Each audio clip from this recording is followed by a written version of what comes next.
Hello guys, welcome back again. आज हम बात करने वाले हैं जातीय उद्भवन के बारे में, स्पेसिएशन थ्रू आइसोलेशन। आइसोलेशन से जो जातीय उद्भवन होता है वो हम यहाँ पे देखेंगे।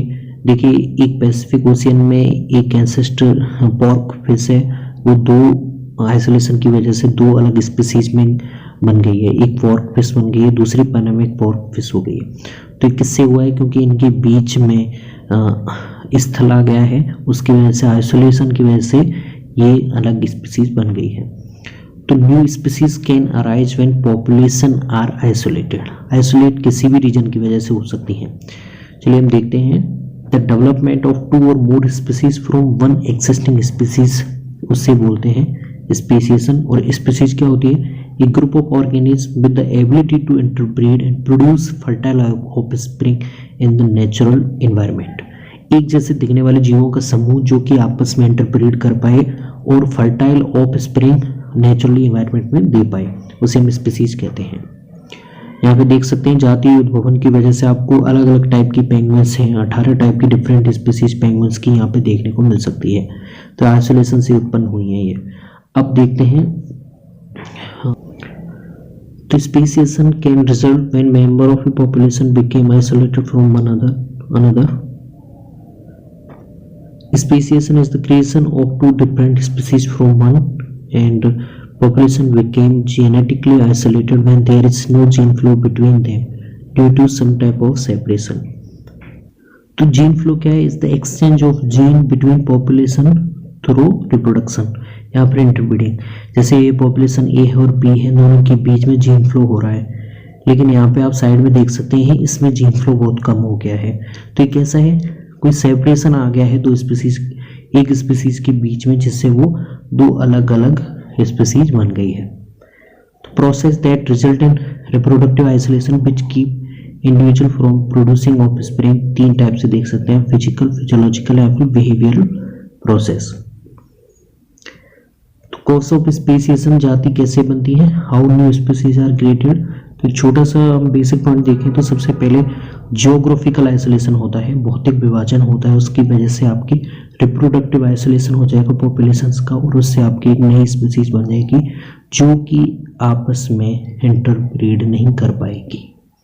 ठीक है, पहले एक स्पीसीज थी और एक से दो अलग स्पीसीज बन गई है, तो ये अब आप आपस में इंटरब्रीड नहीं कर पाएंगे।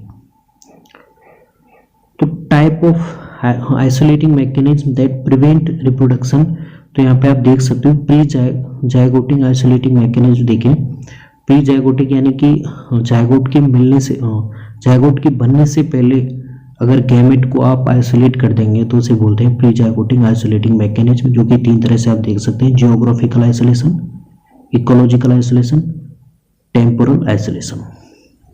चलिए देखते हैं। Geographical isolation, member of a population may become isolated from one another by geographic boundaries like mountain, rivers or even oceans। तो एक स्पीसीज के जो दो सदस्यों के बीच में, जब उनके बीच में जियोग्राफिकल आइसोलेशन आ जाते हैं, जैसे माउंटेन, रिवर, ओशियंस, तब वहां पे आपको जियोग्राफिकल आइसोलेशन देखने को मिलेगा। जैसे यहाँ पे देख सकते हैं एक एंसेस्टर पॉपुलेशन वाला रैबिट है, और तभी एक स्पीसीज थी, लेकिन उनके बीच में जब नदी आ गई है तो भौतिक विभाजन होने से अब रैबिट की दो स्पीसीज बन गई हैं। ठीक है। मैकेनिकल आइसोलेशन होता है type of reproductive isolation due to inability to physically mate, जो कि आपके मैकेनिकल वाइज आपस में रिप्रोडक्शन नहीं कर पाते हैं। जैसे यहाँ डायग्राम में देख सकते हैं, जो सेम टाइप के स्ट्रक्चर वाले जो फ्रॉग हैं वो आपस में रिप्रोडक्शन कर पाएंगे, ये बड़ा वाला है, इनके साथ में रिप्रोडक्शन नहीं कर पाएगा। टेम्पोरल आइसोलेशन होता है type of reproductive isolation due to reproduction season at different times.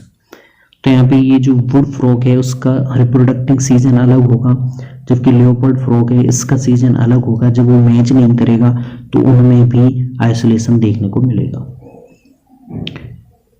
Behavioural isolation होता है due to differences in mating or courtship behaviour even though they are able to physically interbreed. जैसे ये species है waste और east, ये पक्षी की species है, इनमें बिहेवियर आइसोलेशन देखने को मिलता है। ये आपस में इंटरप्रेट कर सकती हैं, लेकिन उनका व्यवहार वाइज है, वो जो बिहेवियर टाइप वाइज हैं वो एक दूसरे से नहीं मिलती, इसलिए उनके बीच में बिहेवियर आइसोलेशन हो जाएगा ये।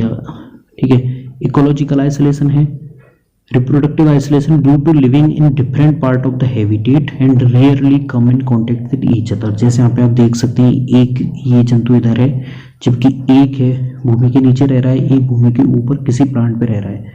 जब ये दोनों आपस में मिलेंगे नहीं तो उनके बीच में रिप्रोडक्शन नहीं हो पाएगा, तो भी ये इकोलॉजिकल आइसोलेशन क्रिएट कर सकता है।